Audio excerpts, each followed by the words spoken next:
The dilemma is whether he throws in the towel and accepts complete political extinction at this point, whether he crosses the Rubicon in full force and does a Sulla, marches on Rome and takes possession of the city and attempts a full frontal assault on his enemies, or whether he tries something else.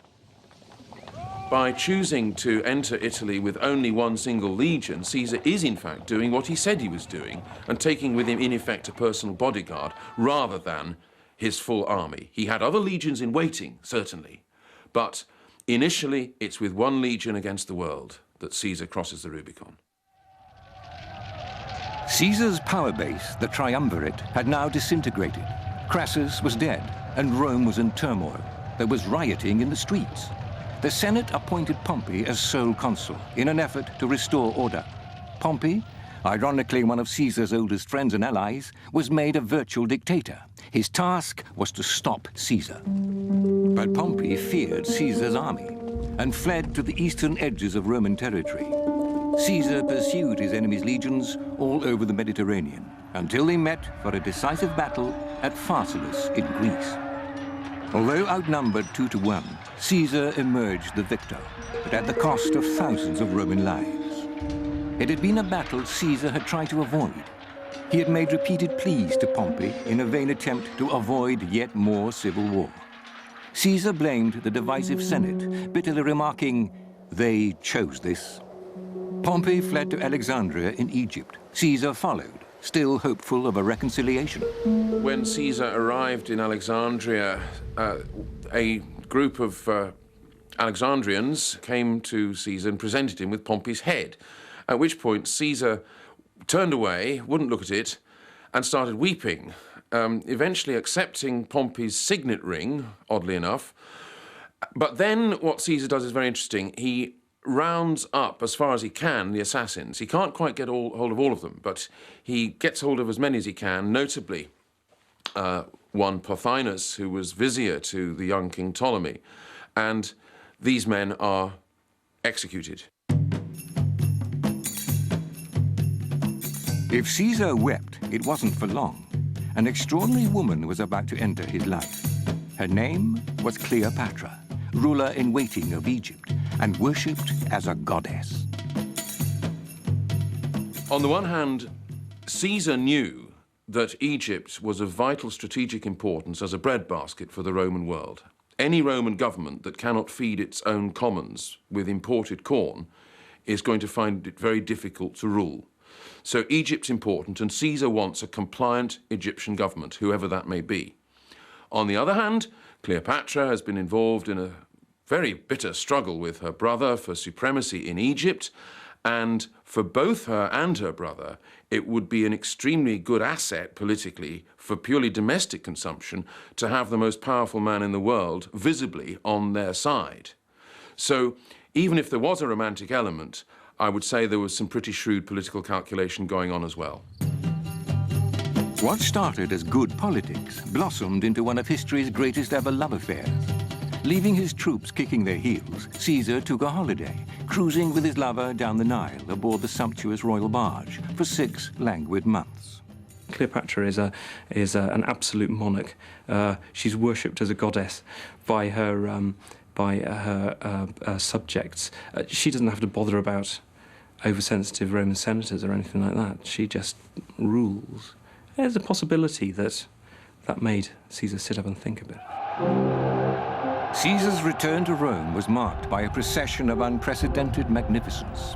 It celebrated his victories in Gaul, Spain, Egypt, and Asia Minor.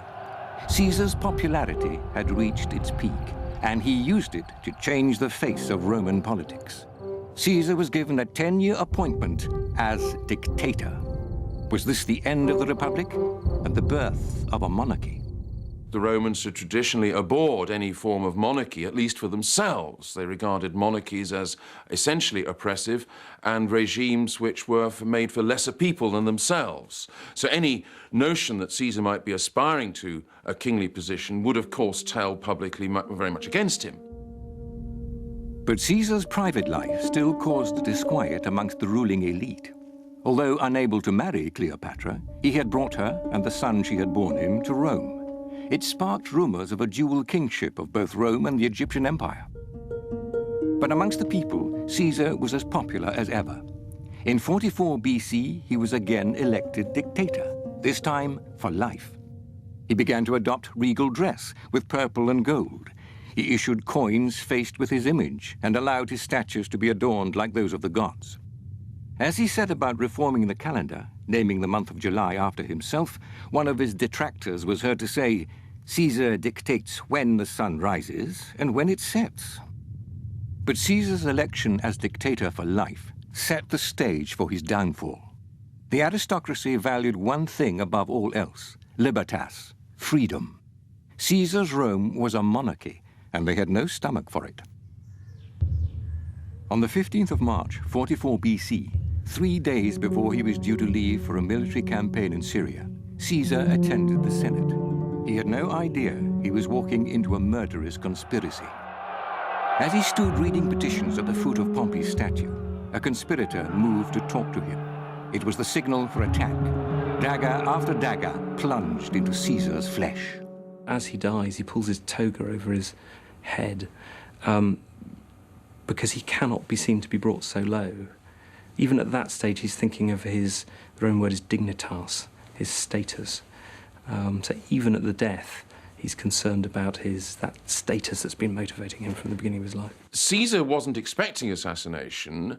In fact, so far was he from expecting it that he had actually disbanded a bodyguard some weeks previously. One of the most notorious of the nobles who conspired to murder Caesar on that March morning was Marcus Brutus. In the sources, it's even more telling than that. He seems to say to Brutus as he stabs him, "And you, my child?" And this is how people interpret this is as an allusion to various stories that went around that Brutus's mother. Well, we know that Brutus's mother was a lover of Caesar, but the rather unpleasant possibility arises that Brutus was actually Caesar's son. 4 days after his murder, Caesar was cremated amidst scenes of public shock and grief. The crowd's mood soon turned to anger. The assassins were hunted down and brought to justice. Gaius Julius Caesar transformed Rome from a growing republic into a mighty empire, which encompassed most of the known world. As Caesar had said, "I have lived long enough, whether measured in years or in glory." His life became a legend that has continued undiminished for more than 2,000 years.